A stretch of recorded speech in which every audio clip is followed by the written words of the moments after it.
નમસ્કાર નમસ્કાર નમસ્કાર નમસ્કાર નમસ્કાર વિદ્યાર્થી મિત્રો, કેમ છો બધા મજામાં? મારું નામ છે કાર્તિક લાડિયા અને આપ સૌનું અમારી YouTube ચેનલ સ્ટડી માસ્ટર પર હાર્દિક હાર્દિક હાર્દિક સ્વાગત છે.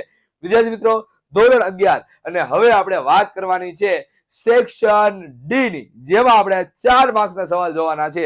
બધા ચેપ્ટરમાંથી 4 માર્ક્સના સવાલ જોઈશું, કારણ કે જરૂરી નથી કે કયા ચેપ્ટરમાંથી કેટલા માર્ક્સનું પૂછાય. એ ડિપેન્ડ કરે છે તમારી સ્કૂલ ઉપર, તમારા શિક્ષક ઉપર કે એ કેવું પેપર કાઢવા માંગે છે. બરોબર છે? જો ઈઝી પેપર કાઢવા માંગશે તો 4 માર્ક્સના સવાલ છે ઈઝી ચેપ્ટરમાંથી હશે. જો હાર્ડ પેપર કાઢવા માંગશે તો 4 માર્ક્સના સવાલ હાર્ડ ચેપ્ટરમાંથી હશે. બરોબર છે? એ ડિપેન્ડ કરે છે કે તમને બ્લુપ્રિન્ટ કેવી લખાવેલી છે. ક્લિયર? હા, મેં તમને બ્લુપ્રિન્ટનો વિડીયો આપી દીધેલો છે. એ બ્લુપ્રિન્ટના વિડીયોની અંદર મેં એવું કીધેલું હતું કે ભાઈ અહીંયા શિક્ષક, તમારા જે ક્લાસના શિક્ષક છે, તમારી સ્કૂલના જે શિક્ષક છે, એ પોતાની મેળે બધું જ ફેરવી શકે એમ છે. બરોબર છે? પણ હા, હાર્દ અને ઉદ્દેશ્ય બદલાવો ન જોઈએ અને તમામે તમામ ચેપ્ટરને સમાન ન્યાય મળવો જોઈએ, એવું પણ લખેલું છે. ઓકે, તો એટલા માટે થઈને વધારે ટાઈમ ન વગાડતા આજના લેક્ચરને શરૂ કરી દઈએ, જેમાં આપણે સૌથી પહેલા જોવાનું છે ચેપ્ટર નંબર 1. બરોબર છે? ચાલો, chapter number 1. Okay, chapter number 1 ની અંદર સાર્થક અંકો નક્કી કરવાના ઉદાહરણો સહિત સમજાવો. જો અહીંયા નિયમો છે ને, નિયમો એ તમારે લખવા પડશે.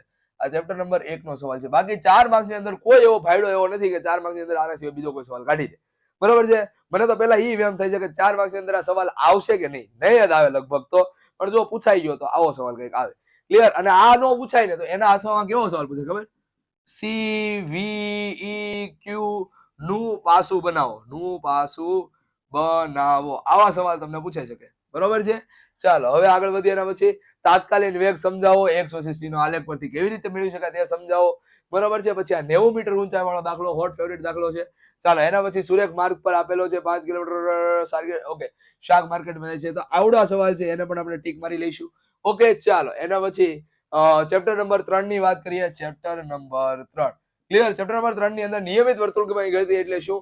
યોગ્ય આકૃતિ દોરીને નિયમિત વર્તુળમાં ગતિનો પ્રવેગ AC = v²/r સૂત્ર મેળવીને દર્શાવો કે તેની ત્રિજ્યા, તેની દિશા છે ત્રિજ્યા પર કેન્દ્ર તરફ હોય છે. બરોબર છે? A અને B પરિમાણ. ઓકે, એક સદિશ આમ છે, બીજો સદિશ આમ છે. ક્યાં ગયો? આ A છે, આ B છે, આ બંનેનો પરિણામી સદિશ R મળે છે. આવું આપણને કીધેલું છે. અને ખુલ્લા મેદાન વાળો દાખલો છે, એ પણ આપણા માટે મોસ્ટ આઈમ્પી દાખલો છે. ક્લિયર? 60 ડિગ્રીના વળાંકે આમ દર 6 વળાંક આવે છે, ષટકોણ બનાવે છે, એ દાખલો છે. ક્લિયર? ચાલો, હવે આગળ વધીએ. એના પછી ચેપ્ટર નંબર 4. ચેપ્ટર નંબર 4 માં શું કહે છે ભાઈ? ઢોળાવવાળો વક્રાકાર માર્ગ છે. આ સવાલ આપણે કરી જ નાખવાનો છે. આમાં કોઈ શંકાને સ્થાન રહેવું જોઈએ નહીં. ક્લિયર? ચાલો, એના પછી એવું કીધેલું છે તો કે ભાઈ આપણને બળની દિશા આપેલી છે. જાતો તો એ ઉપર, પણ બળ લાગે છે નીચેની તરફ. બરોબર છે? અહીંયા t બરાબર 0 સમય છે. બરોબર? તો એનો વેગ કેટલો હશે, એનું સ્થાન કેટલું હશે, એવું આપણે કરવાનું છે. Chapter number 5. ચેપ્ટર નંબર 5 ની અંદર આવડો સવાલ આઈએમપી છે અને આ સવાલ આઈએમપી છે કે સ્પ્રિંગમાં સંગ્રહ પામતી સ્થિતિસ્થાપક ઉર્જા સમજાવો અને સ્પ્રિંગ બળ વડે થયેલા કાર્યોના સૂત્ર મેળવો. અને આના ઉપરથી તમને હજી એક સવાલ એડ કરે કે ભાઈ સ્થિતિ ઉર્જા અને ગતિ ઉર્જા, સ્થિતિ ઉર્જા અને ગતિ ઉર્જા ના આલેખ દોરો, આલેખ દોરો. બરોબર છે? અને આવડા સવાલ માટે મોસ્ટ આઈમ્પી લખેલું છે. પછી આ ઘર્ષણાંક અચળાંક મ્યુ ના 0.5 મૂલ્યના ઉદાહરણ 8. હવે આમાં તો ઓબ્વિયસ વસ્તુ છે કે ભાઈ આપણે ટેક્સ્ટ બુક માંથી લીધેલું એટલે ઉદાહરણ 8 જ આવે. પરંતુ હું તમને એમ કહું કે તમારા જે સિલેબસ અથવા તો પેપરની અંદર પૂછાય તો એ કેવો સવાલ પૂછાય કે ભાઈ એક કાર એક્સિડન્ટના તાદ્રશ્યમાં સ્પ્રિંગ અચળાંક કેટલી આપેલું છે, કારનું વજન એટલું આપેલું છે, સ્પ્રિંગ છે. બરાબર? લીસી સપાટી હારે જોડેલી છે અને એના કારણે ભટકાય છે, તો કેટલું સ્થાન પ્રાપ્ત કરશે. બસ એવો સવાલ હતો ઉદાહરણ 8. હવે અહીંયા આપણે લીસી સપાટીને બદલે ઘર્ષણવાળી સપાટી આપી દીધેલી છે. ઓકે, ચાલો, હવે આગળ વધીએ. એના પછી ચેપ્ટર નંબર 6 ઉપર. ચેપ્ટર નંબર 6 માં આવડો સવાલ છે ને બહુ રેર પૂછાય છે. ટોર્ક દ્વારા કરવામાં આવેલું કાર્ય બહુ રેર સવાલ છે, પણ એના પછીના 3 સવાલ ચુમ્મી. બરોબર? આ સવાલ ને આ સવાલ. ક્લિયર? ચાલો, હવે આગળ વધીએ. એના પછી જો અહીંયા આપણે ઓલો નાઇફ વાળો દાખલો આપેલો છે, આ નિસરણી વાળો દાખલો આપેલો છે, અને આ ઓલો તકતી છે, તકતીમાં r/2 ત્રિજ્યા વાળી તકતી કાઢી નાખેલી ઈવડો દાખલો છે. ક્લિયર? ચાલો, હવે આપણે ચેપ્ટર નંબર 7 ની વાત કરીએ. ચેપ્ટર નંબર 7 માં ન્યૂટનના ગુરુત્વાકર્ષણનો સાર્વત્રિક નિયમ સદિશ સ્વરૂપે લખવાનું કે બરોબર? પ્રવેગનું સૂત્ર મેળવો. તો આ 3 માર્ક્સનો સવાલ થઈ ગયો. બહુ વધારે આમાં પૂછાતો નથી.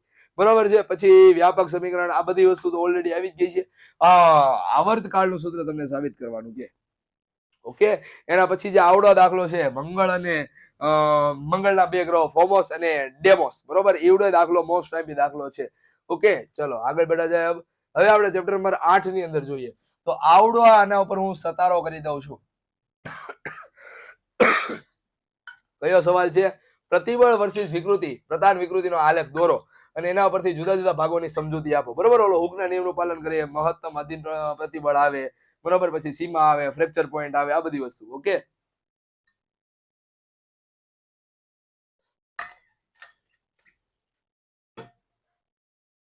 ચાલો એના પછી આપણે વાત કરવાની છે બીજા સવાલની.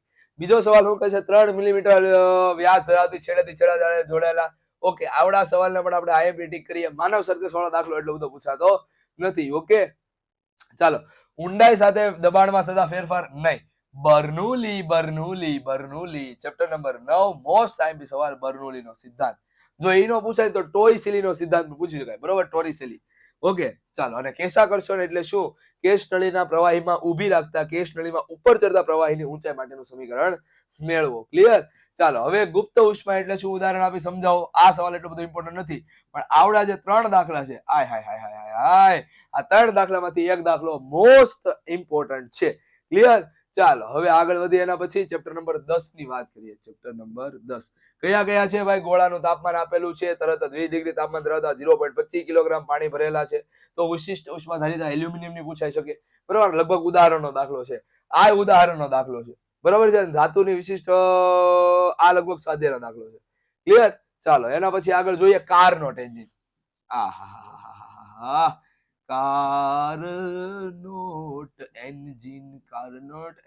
કાર્નોટ એન્જિન 4 માર્ક્સમાં ન પૂછવું હોય તો એના બદલે એવો સવાલ પૂછાય કે સમતાપી અને સમોષ્મી પ્રક્રિયા દ્વારા થતું કાર્ય સમજાવો. બરોબર છે. ચાલો, અહીંયા આપણો ચેપ્ટર નંબર 11 ના સવાલ છે. ક્લિયર? અને એના પછી આ દાખલો છે બહુ એટલે બહુ રેર કેસની અંદર પૂછાય છે. ક્લિયર? ચાલો, હવે આગળ વધીએ. એના પછી ચેપ્ટર નંબર 12. ચેપ્ટર નંબર 12 ની અંદર જો પૂછવું હોય ને તો આવડા દાખલો એના માટે સૌથી સારામાં સારો, બેસ્ટમાં બેસ્ટ સવાલ છે. બરાબર, દ્વિપરમાણુ માટે સીપી ના છેદમાં સીવી નો ગુણોત્તર મેળવો. બરાબર, સીપી ના છેદમાં સીવી નો ગુણોત્તર બે પ્રકાર, એના બધા બે ભાગ પડશે, એક કંપન સાથે, કંપન વિના. બરાબર છે. ચાલો, હવે એના પછી જે આવડો દાખલો છે ઓલરેડી આપણે 3 માર્ક્સ ની અંદર ડિસ્કસ કરી ગયા છીએ, એટલે ચેપ્ટર નંબર 13 ઉપર જઈએ. ચેપ્ટર નંબર 13 ની અંદર જે આવડો સવાલ છે, સરળ આવર્ત ગતિમાં ગતિ ઉર્જા, સ્થિતિ ઉર્જા અને કુલ ઉર્જાના સૂત્ર મેળવો. કુલ ઉર્જા શેના પર આધાર રાખે છે? તે શેના પર આધારિત નથી, સાદું લોલક છે. એ મોસ્ટ આઈએમપી સવાલ કહી શકાય. એનો આવર્તકાળ જો આમાં ખાસ ધ્યાન રાખજો, સાદું લોલક ચેપ્ટર નંબર 1 ની અંદર આવે છે, તો કન્ફ્યુઝ ન થતા કયો સવાલ છે. બરોબર છે. અહીંયા આવર્તકાળનું સૂત્ર તારવવાનું છે, ઓલું પારિમાણિક વિશ્લેષણની મદદથી મેળવવાનું હતું, એ દાખલો હતો, આ થિયરી છે. ઓકે, ચાલો, હવે આપણે શું કીધું છે? આકૃતિમાં બે વર્તુળ. ઓકે, આવા સવાલને પણ મેં શું કીધેલું છે? મોસ્ટ આઈએમપી સવાલ કેટેગરીની અંદર મૂકેલા હતા. ક્લિયર? ચાલો, હવે ચેપ્ટર નંબર 14 ની વાત કરીએ.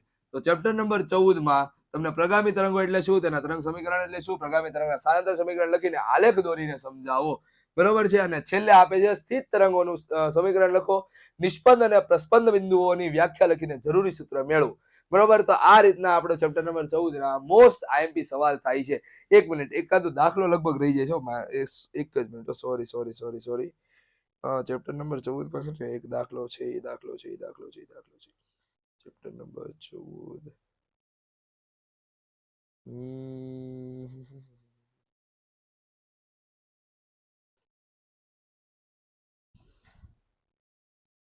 હા, કાં તો 8મો દાખલો સ્વાધ્યાયનો, કાં તો 8મો અને કાં તો 13મો. બરોબર છે. આ બંને દાખલા છે એ મોસ્ટ આઈએમપી દાખલા છે. ઓકે, ચાલો, અને અહીંયા આપણું ચેપ્ટર નંબર 14 ના મોસ્ટ આઈએમપી સવાલ છે એ કમ્પ્લીટ થાય છે. તમામ આઈએમપી આપણી ચેનલ પર આવી ગઈ છે. જો તમારે એની પીડીએફ જોતી હોય તો આપણો જે નંબર છે 9510871590, આ નંબર ઉપર કોન્ટેક્ટ કરી લેવાનો છે, જેથી કરીને તમને એક ગ્રુપની અંદર આ એડ કરશે, અથવા તો તમારા ટેલિગ્રામમાં એડ થવાનું છે. ત્યાં તમને મસ્ત મજાની આઈએમપી મળી રહેવાની છે. ઓકે, તો મળીએ છીએ આપણે કોઈક નવા તોડું ફોડું ધમાકેદાર લેક્ચર સાથે. Till then, thank you. ધ્યાન રાખજો તમારું, તમારો ફેમિલીનું. Bye bye.